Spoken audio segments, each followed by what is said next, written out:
Hey, para pecinta alam, hari ini kita akan mengungkap rekor curah hujan di tempat terbasah di bumi.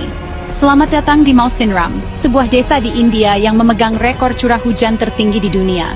Bayangkan, diguyur Mount 57 inci hujan setiap tahun.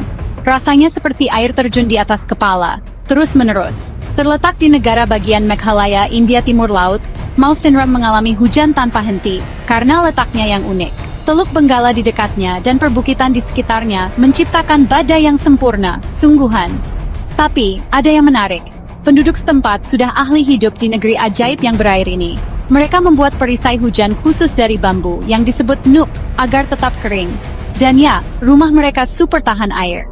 Jadi, para penyuka cuaca, lain kali kamu mengeluh tentang hari hujan, ingatlah Mawsynram. Di sana, hujan terus turun setiap hari. Ingin tahu lebih banyak tentang cuaca ekstrem? Tekan tombol like dan subscribe.